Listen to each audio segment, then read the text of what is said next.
bonda an ka kuma la bɛɛ ba y'o de fɔ an tɛ kuma o la fitina min bɛ diɲɛ kɔnɔ ko in na an t'an da dɔ la ciden yɛrɛ de y'a fɔ hadisa sahalenw na hadamaden ko minnu fitina b'o la i k'i yɛrɛ minɛ ka b'o la a ko sigibaga fitina la o ka fisa jɔbaga ye a ko jɔbaga fana fitina la o ka fisa taamabaga ye a ko taamabaga fana fitina o ka fisa min bɛ boli fitina kɔnɔ donc ni fitinaw dilolen bɛ ko minnu na i yɛrɛ minɛ ka bɔ la k'a sɔrɔ hali ni e ye kuma kɔ la ka warawara cogo cogo e ka kuma ka nafa si t'a la a tɛ foyi nafa wala hadamaden k'i yɛrɛ kɔlɔsi ko sugu ma an tɛ kuma o la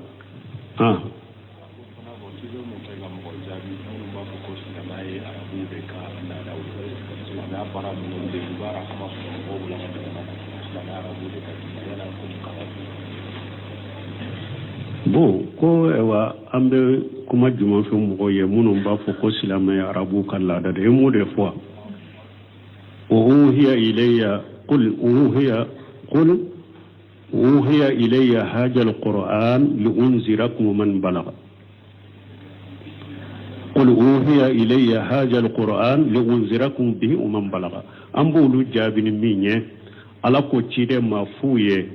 ala ye nin kurana ci ne ma kurana wahaw ne ma liunzirakum bihi arabu ani atumbe ani mɔgɔ minnu tun bɛ wagati la arabu nkaw bagabaga ni kurana ye o man balaga ani kurana sera mɔgɔ mɔgɔ ciden cira bɛɛ de ma ya ayyuhan nasu inni ar-rasulullahi ilaykum jami'a ala ko ciden ka fɔ ciden ko hadamadenw ne ala ka ciden de kana bɛɛ ma an b'u tigi jaabi ni o de ciden ye bɛɛ de ka ciden ye arabu ni farafin jinna ni hadamaden farajin ni ciden cira bɛɛ de ma ya ayyuhan nas inni rasulullahi ilaykum jami'a hadamadenw ne ala ka ciden de kana bɛɛ ma kurana jigina an bɛɛ de ka liunzirakum bihi man balaga kurana nana kam bɛɛ de bagabaga arabu ko tɔw la farafin ko tɔw la jinna ni hadamaden kurana nana kam bɛɛ de bagabaga ciden ciran bɛɛ de ma diinɛ tɛ arabu dɔrɔn ta ye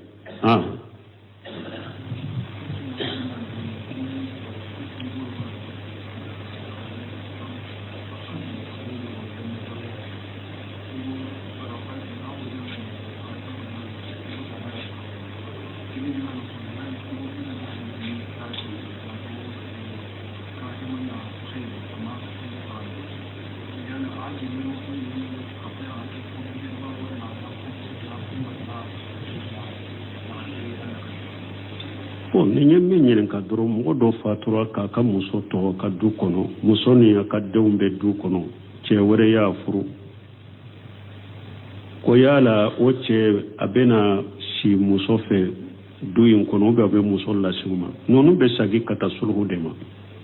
a ye muso min furu ni muso denw n ko baasi t'a la an yɛrɛ jɛna n'a ye i ye an ba ta a bɛ so min kɔnɔ dumɔgɔw jɛna n'a ye i kana siya fɛ i bɛna siya fɛ i kɛ bon n'u ko de an tɛ so i ka don an ka du kɔnɔ wala e min ye muso furu atinuhunna min haysu sakantum min wujurikum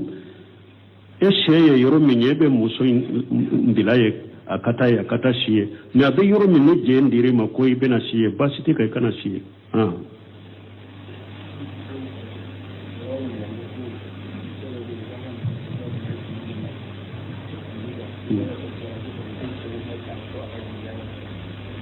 bon ko dɔ ko ale kan muso furuta bɛɛ na jalew de ma u ye ɲininkali nata ma cogo min ko yala baasi b'a la ko jɔ ko ale b'a fɔ dɔ ko ale b'a fɔ ka jaliya bila an bɛ min fɔ i ja ataakum taridawna diinahu wa khuluquhu fazawwijuhu jaliya ko ni fɛn ko tɛ furuko la furuko ye silamɛya de ciren ko ni mɔgɔ nana ma jogo ka ɲa diina kani a y'a lafuru furuko ye jogo ni diina ani jogo de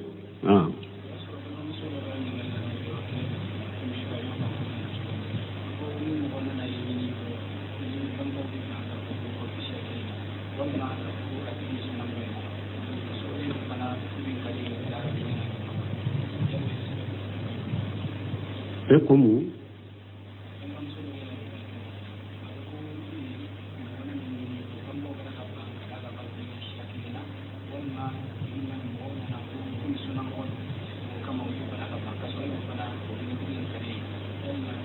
cede o fa ko muso ko ni doye e nyini ko e ka mogo ko e ka waliju ko atigima ko nu te siakele nyolete ko te siakele ube ko mu ube ko sunna modo ambe mi fo muso ka ko bi ka waliju de bolo ibn bazi lezina daima be kumoka mogo ni ye muso min ka waliju ya ba bolo ni ya akade muso nyini amaso ka dima e kana fo be datigala kana fa ye ko jugu ke wulu de bu ka masalhado kabila muso ka waliju wulu re de bu ka masalhado nu yere ya do ka masalha u ka dina la u ka jiya ko lo ka masalha be mo min ka furula u de muso ta ka dalima nu yere ka korosili kono nu ya do kulu ka masalha u ka jiya ko ni ka dina ko la te e bolo nu ye muso kumanja e la jiya ka muso ka chata muso wore nyini national jamana de olu bɛ yɔrɔ minnu na olu tɛ se ka ye seli la kɛnɛ kan o yala ni sugu la seli wagati sera i mɔra ni ma seli seli wagati bɛ fɔ e dun se k'i jɔ ka seli yala bɛ se k'i sigi ka seli walima yala ko mɔgɔ min ye yɔrɔ la e bɛ se ka seli mɔgɔw k'i ye fa ni famaw ye se k'i ye la yala bɛ se k'i sigi ka seli famaw ni sera ye bon ko ni mɔgɔ dɔ e bɛ jamana dɔ la faamaw tɛ sɔn ka mɔgɔ ye ka sali ebe se ka sigi sallewa hijira ke ka bo jamana kono nya ye don ke bo do nyinin kan na ete se ka silamiya jo se bangalende salliye ite se ko ke jamana minna hijira ke ka boy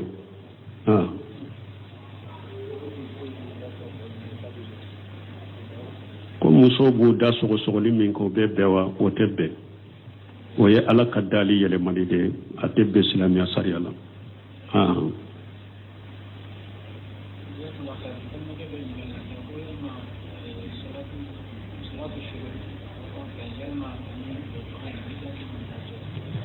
ko salatu suru ani wala hasali difference bu ñogon cewa don ke ba ko wala ha wakati ba ta de ni tile bora qila ramuni ni yere ya an gannya surugu iya salli kan gannya hakima wala hasalli don ke ba ko abese kata wala ha wakati do ni ya asalli fana ni surugu gannya wala hasalli wakati nyuma no sera hina taramadul fisali wakati min nyame deni be bele kala ya soro afari kolo la wakati min iya wala hasallo wakati fana la ode kanyi ika surugu salla wakati la ni wala hafana no wakati sera ibo salli me doni ke ba ko ni surugu salli pura ku fula be boye fana basi toka wala ha wakati de yo fana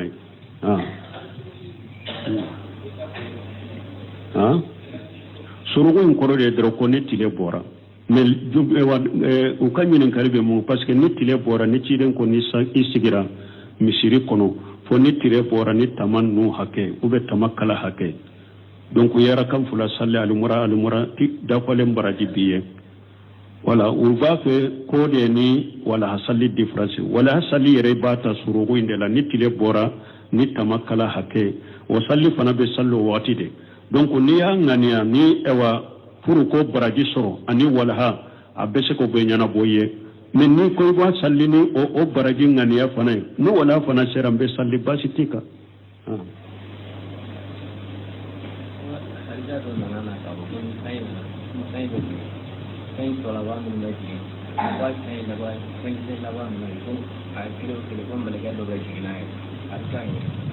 wallahi ne tɛ nin wallahu alam ko do ko ni ewa sanji be jigi sanji to ni nama lawa kelen kelen ko malika ba jiga no fe allahu alam la adri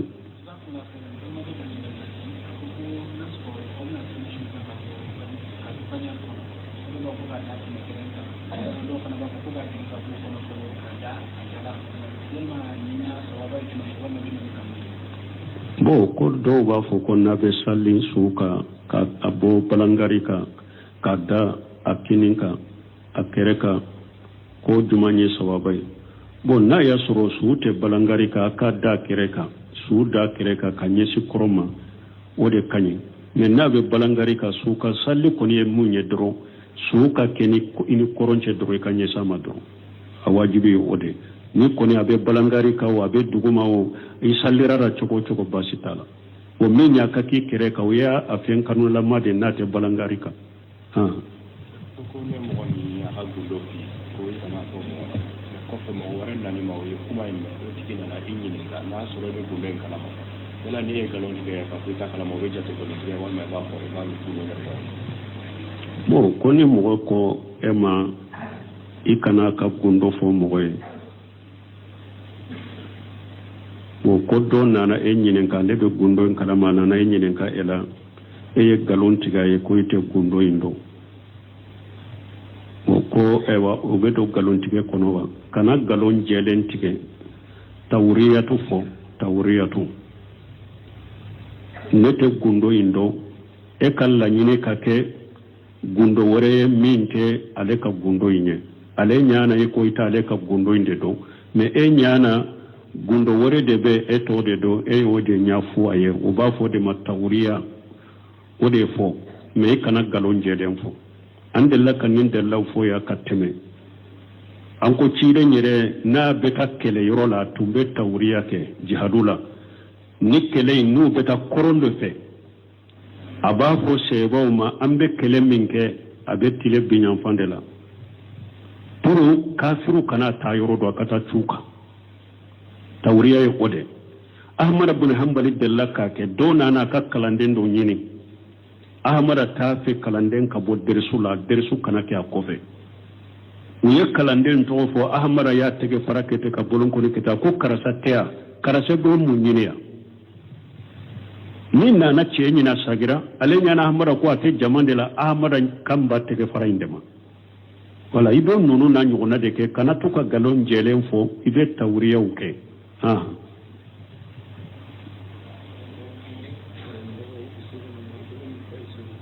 Huh?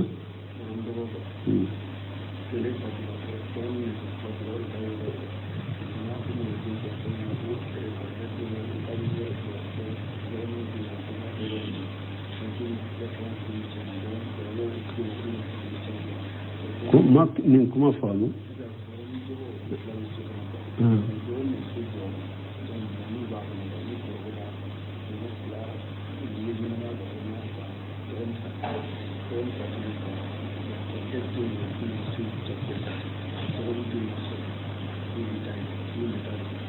Bo ninya nyinen kali minke ninte nyinen kali ninye kele de jamakul fora nyogonche nyogon soso de ninye ko do de be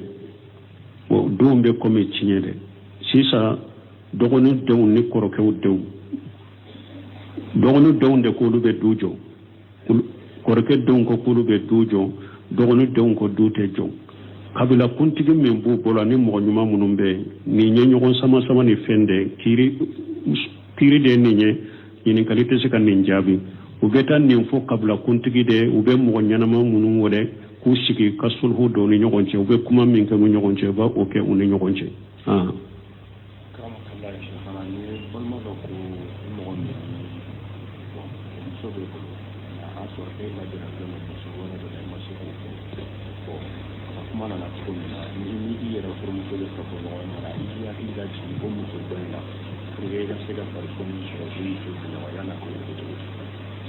la kanau kan akaraman kau bonya ko doko ko muso do tumbe muso ya kanu iduskun kono me ima muso yi soro furula me e ka furu muso ni ba je nyogonya ibe muso inde muso minne ya kanu ni ka furu muso to ibe o de bilinya koro kada musoro no ye ki muso je nyogonya he mbalma nunu doni ko kuma nan nunu ka kamena al madqali li ibn haz alebe kuma ninka ko so be haram ko jamhuru be minka ko haramu bal doni ko baw do yi jate jene akela yere muhammad ibn abdullah ba musa ka ojo do be ninka doni ko ba kuma naka abu fo haramu de do ni bi ku muso ka fo nyogonya ka kenya koro ka ke uba ke kamuso werede ka fo nyogonya haram doni ko do ya jate jene ayere ako abu to kele na muso fana yaro muso ka sugu tanu ka yala kacha e fana ye che do ye yoro do ya kanu hari ni che bi ka fo nyogonya o che de bene nye koro ka ke o de bi ka ke komi o de bi ka fo nyogonya haram doni ko do ya jate jene ay ate be islamia sariala ikana ke i wasabi ka musola ika muso ika kafu nyonya ika muso de ka kinya koro ika kafu nyonya ka kinya muso de la me iba ke kai muso kafu nyonya iba abe kenya koro muso wore de imagine ka fi umbena yuqayyal wode be kinya koro komi ka muso iba kafu nyonya pori be da muso ibe nin kafu nyonya chogomi haram atebbe silame haramu do don ko do yi jate jene akela yere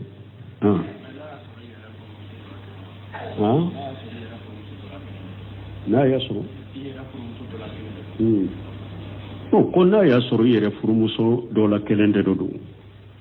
ko o yede ko wali muso de mais ni yere furumuso de donc nema don ko ka kuma ye walande siga kumoka don ko bawde ko ka wali muso de bila inye koro yi muso je nyogo nyali o ko ne haramu yi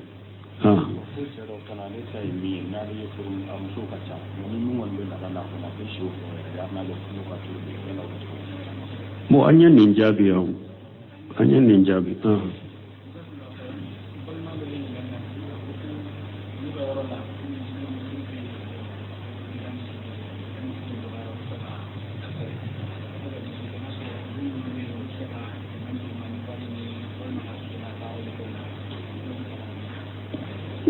ko do ko lo ka famfela la sunna misiri be bida misiri be ko bida misiri de dogora dogo yaraw ba fe ka afere ulu be se ko wori do la wa na yere ya do nan fara luka kan ka wori do la dola amba yelema ka bidiya bola ka ke sunna ube nan yang u deme ambe ke sababu deme limbe ke sababu ye bidiya chama be misiri ko nan be se ka yelema silamiya masalaha ben na ba ke mais na yere ya do ni aw yu demo aw mu demo aw te sika fo yele ma misiri kono sunna misiri kacanu be joli la ayeta ka wori do wala kana do bida misiri la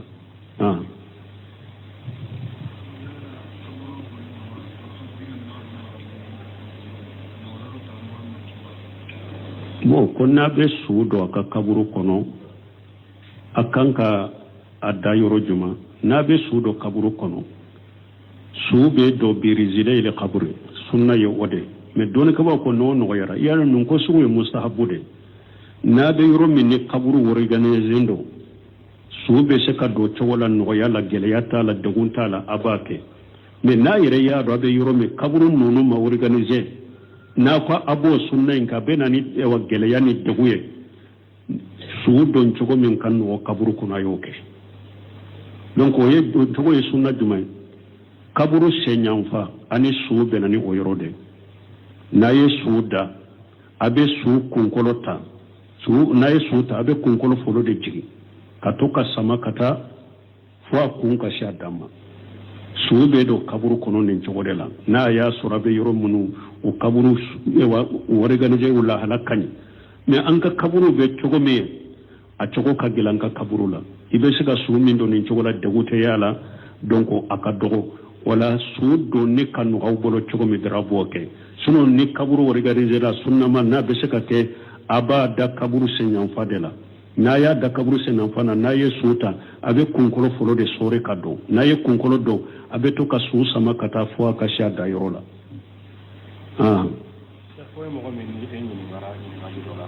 bo yala se ga ni ali jabi de ko don ma ka fulani ko ta ka sore ma kuran aya ko ka sore ma bon konni enyin kala nyin karila ebe ska fo doni ke bawo ya fote ka soro ma qur'ana fo ma hadisa fo aw doni ke ba munun donendo doni ke ma min dona ni yere korosie ani ate kuma annin do fe ibumbaji nyin kara ko ka aw be akan nyin kalu jabi ni majabi ahmad ibn hanbali majabi kolla akwa lete nyin kali jabi ni majabi kuma akwa lebe fatawa ke alquran wa sunna aleka fatawa be yode alquran wa sunna aleka fatawa be qur'ana ni sunna de ka o benna mara majhabi mawo abe fatawa kenode qur'ana ni sunna benna maliki de ka majhabi ma lebe fatawa kenode qur'ana ni sunna benna safa de ka majhabi ma lebe fatawa kenode qur'ana ni sunna benna abu hanifa de ka majhabi ma lebe fatawa ken qur'ana ni sunna de donc yeddo ni ke ba min dot ni tola ibe se ka foko ya fote hari ni ma qur'ana ni hadisa fotige comme mbe min faraninka o do kamale jamanja min be sigiya yenni kali do nyin kan banjan to tumba fe ayere tun ka soya tun kan janto akanyin kali wula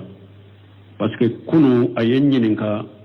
ko dola derisu kofe nyere hakili mire la ko dola mbo prepare latige aba la samanate aya furo nyininkara ko kafara kalili kafara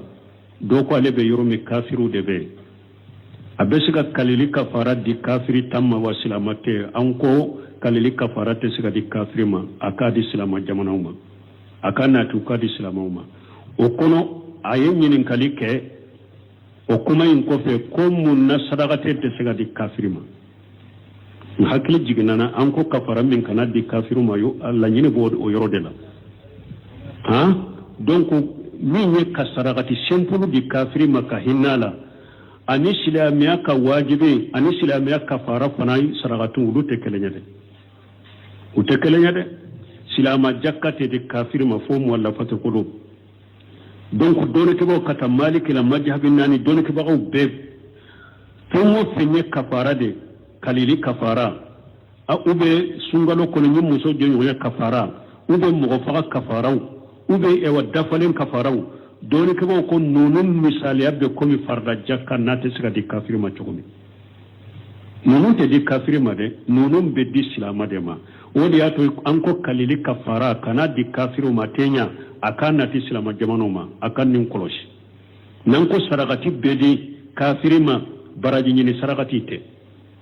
me saragati ko munun dulolembe islamiya kasariya kodo de la wote siga di kafir ma de ko be di silamiyaw de ma kalili kafara nunu ewa misigine ewa talla dumuni ube ni sungalo kafara nunu ube sungalo ite amu mure bol nunu te di kafiri ma de akafamu nunu dilembe silamiya kasariya u do de la na ka bato do de la o te di kafiri ma ube di silamiyaw de ma o kado kele fulana kanyin kali kono na menyo pamu 30 munu fulene nan ko kado kana di nyoma monna mo te siga kado de nasaraw ma anyo ko anko oye muwalatu ka kafiri kanu ka deme aka dina aka kafiri bara dola ewa tarantiyon ewa nyogon fo anu kado de bode kono wu ka kafiri akode ate daga inu ka kado de nyogo ma wala de parce que ulu yu ka kafiri akode galonde do ate danga ka deme ula nunu deme ula idonna aya kono wala taawanu ala al-ismi wal udwan iyu deme junubuni ya dala wala donc nin difference nunu ka famu quoi wala har nu ko kafir min bi kele be nyuman kaye e yere be nyuman min ki yere kado min dama yere ube e yere be ewa saragati ewa kado min dama yere kanyuma ya min kama yere bode dama ka hinala me minye ewa komi islamiyya sariya dilolembe kafara mununa ulute di kafirma ewa minye uka tarantiyon kado dun ulute be pesiga oye uka kafiriya kode donc nunun ka famu subhanaka allahumma rabbuna bihamdika ashhadu an la ilaha illa anta astaghfiruka wa atubu ilayk bon ko doko jonya sarati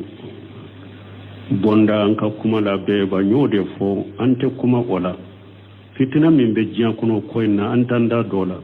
ci de nyere de ya fo hadisa sahalewna hadama de ko munu fitina bula ki yere mina kabula ako shigi baga fitina la o kausa jo bagay ako jo baga fana fitina la o kausa tama bagay ako tama baga fana fitina o kausa mimbe boli fitina kono donc ni fitina dilolombe ko mununa iyere mina kabola kasoro har ni kuma kola ka wara chugo kuma kan nafa sitala ate foi nafa wala hada madenki yere kurso ko suguma ante kuma ola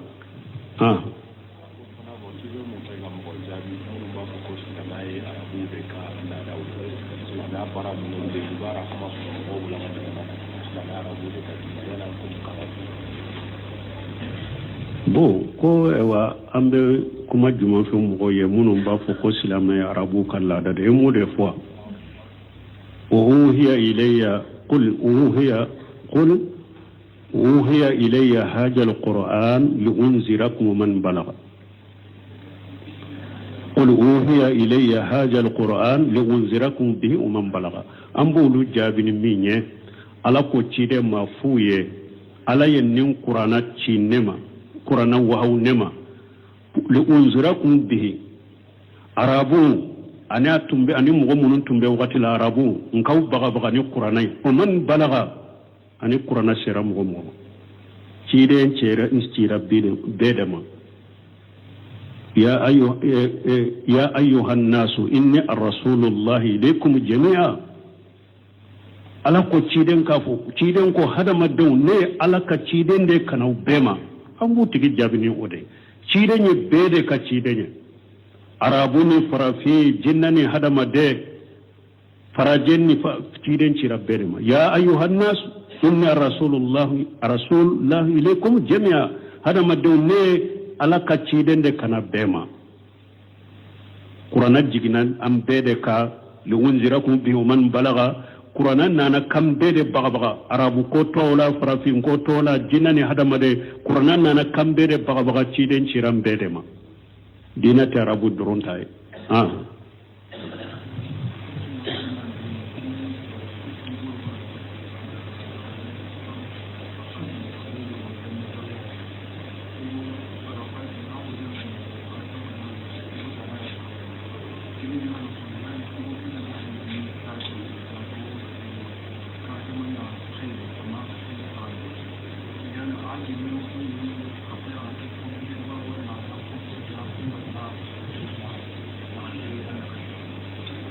ni nyemme nyen ka doro mo do fatura ka muso to ka du kono muso ni ka dewbe du kono ce wore ya furu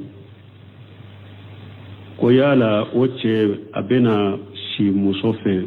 du yin kono ga be muso la suma nonu be sagi kata sulhu dema ayi muso min furu ni muso dewu nko bashi tala anyere jena nai iya ambata abe so min kono du mo jena nayi ikana shiafe ibena shiafe ayke bon nu ko de ante soy kaddo an kaddu kono wala emenye muso furu atinu hunna min haythu sakantum min wujurikum sheye yoro menye be muso ndilaye akata shiye na be yoro menye je ndire mako ibena shiye basiti kai kana shiye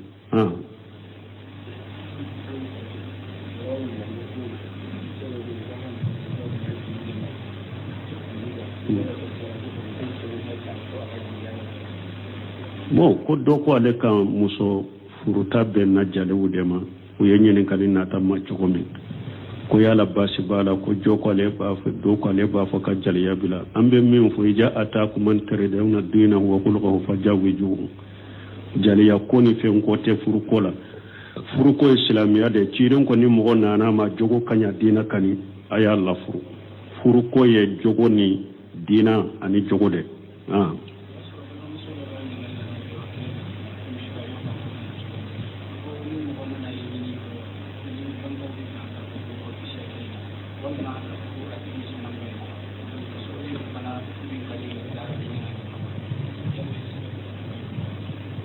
e como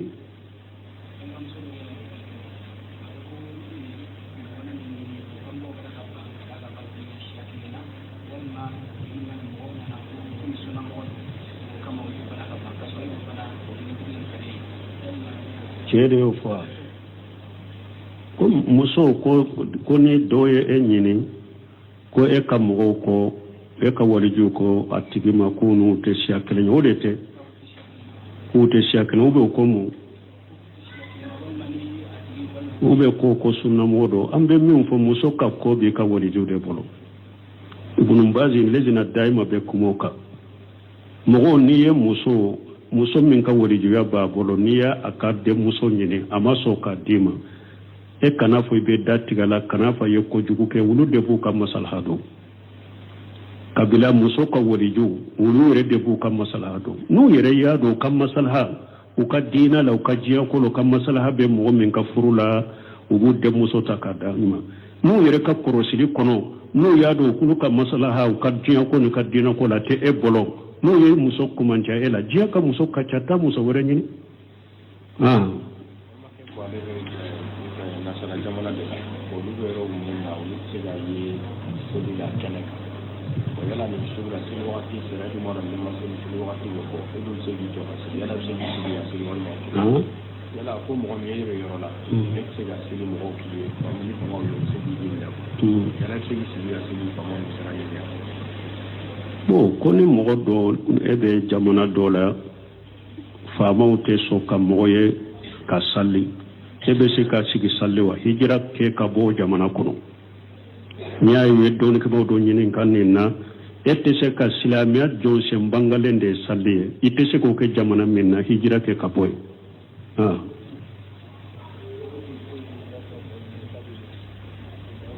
ko muso bu da sogo sogoli min ko be bewa o tebbe o ye ala ka dali yele malide a tebbe silamiya sariya la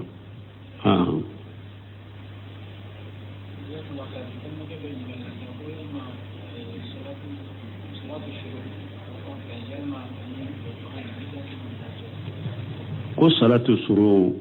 ani wala hasali difference bunu nyogon cewa don ke ba ko wala ha wakati ba tare ni tile bora qila ramuni ni yere ya anganya surugu iya salli kangani hakima wala hasalli don ke ba ko abese kata wala ha wakati do ni ya asalli fana ni surugu ngani yayi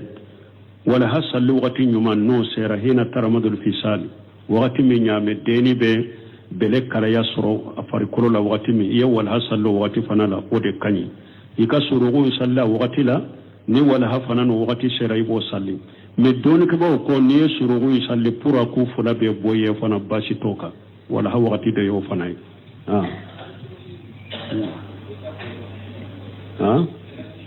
surugu ko de dro ko ni tile bora mel jubbe wa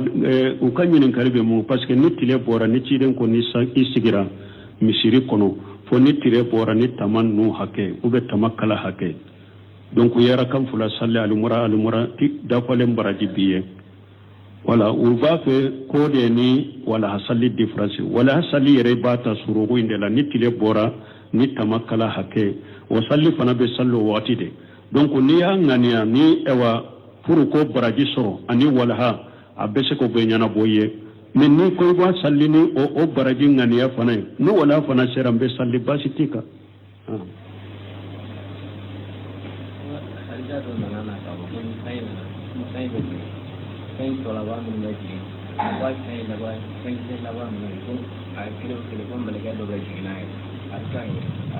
wallahi neteni wallahu alam ko do ko nim ewa sanji be jigi sanji tonni nama lawa kelen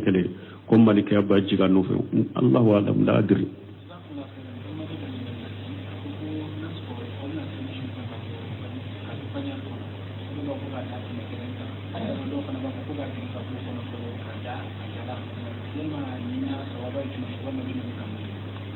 bo ko do ba fo ko na be salli suka ka abo balangari ka da akininka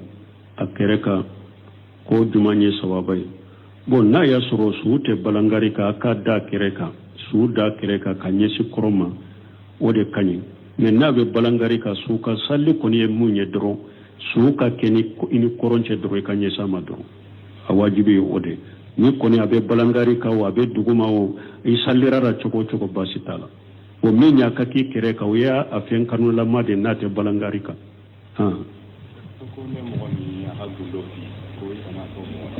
ko fe mo waran na ni mo ye kuma ni ko tikina na dinyi ni ka na so do gumben kala ma wala ni e galon ke ka ko ta kala mo reja te ko ni ya wa me ba ko ma ni ku ne bo ko ni mo ko ema ikana ka gundo fo mo ye o koddo nana enyinen ka lebe gundo en kala ma nana enyinen ka ela e galon tiga e ko ite gundo indo o ko ewa o bedo galon tige kono wa kana galon jelen tige tawriyatu nete gundo indo e kala nyine ka ke gundo wore minte ale ka gundo inye ale nyana e ko ita ale ka gundo inde do me e nyana gundo wore de be eto de do e o de nyafu aye o ba fo de matawriya o de fo me kana galon jeden fo ande la kanin de law fo ya kateme anko ciide nyere na beta kele yorola tumbe tawriya ke jihadula ni kele nu beta korondo fe aba fo sebo ma ambe kele minke abe tile binyan fandela turu kafiru kana ta yoro do kata chuka tawriya e ode ahmad ibn hanbali dalla ka ke dona na ka kalanden do nyini ahmad ta fe kalanden ka bo dersu kana ke akofe ni kalanden to fo ahmad ya tege farakete ka bolon ko kita ko karasatea karase do mun nyini ya ni na ce ni na sagira alenya na ahmad ko ate jamande la ahmad kan ba tege farainde ma wala ibe nunu na nyugona de ke kana to ka galon jelen fo ibe tawriya uke ha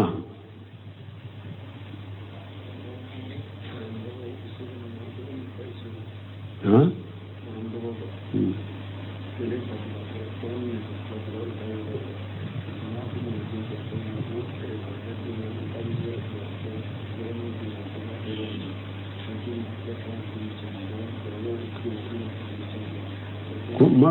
kuma famu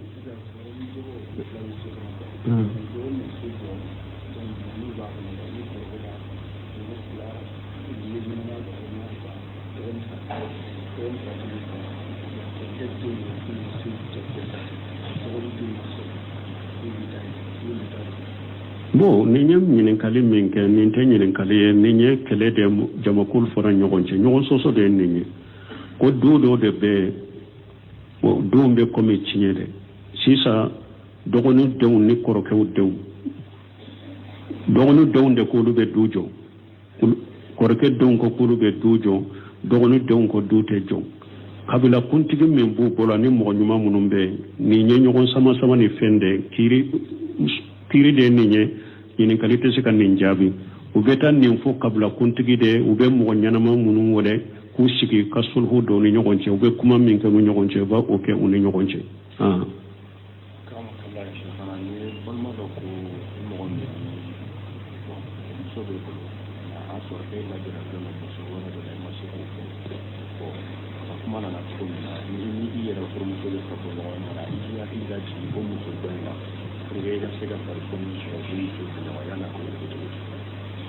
la kanna kan akarama ka ubonya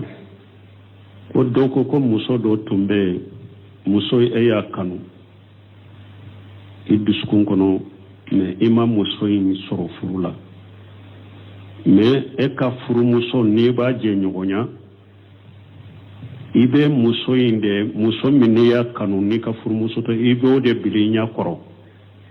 kadda musoro no ye ki muso je nyogonya he mbalma nunu doni ko kuma nan nunu ka kamena al-madqali li ibn haz alabe kuma ninka ko sobe haram ko jamhuru be minka ko haramu bal doni ko baw do yi jate jene akela yere muhammad ibn abdullah ba musa ka ojo do be ninka doni ko ba kuma naka abu fo haramu de do ni bi ku muso ka fo nyogonya ka kenya koro ka ke uba ke kam muso worede ka fo nyogonya haram doni ko do ya jate jene ayere ako abu to kele na muso fana yaro muso ka sugu tanu ka yala kacha e fana ye che do ye yoro do raya kan hari ni che bi ka fo nyogonya o che de bene nye koro ka ke o de bi ka ke komi o de bi ka fo nyogonya haram doni ko do ya jate jene ay ate be islamia sariyalla ikanake I wasaru ika muso la ika ka fo nyogonya ika muso de ka kinya koro ika ka fo nyogonya ka ke muso de la me iba ke kai muso ka fo nyogonya iba abe kenya koro muso wore de imagine ka fe umbena yuqayyal wode be kinya koro komi ka muso iba ka fo nyogonya pori be da muso ibe nin ka fo nyogonya chogomi haram atebbe silame haramu do don ko do yi jate jene akela yere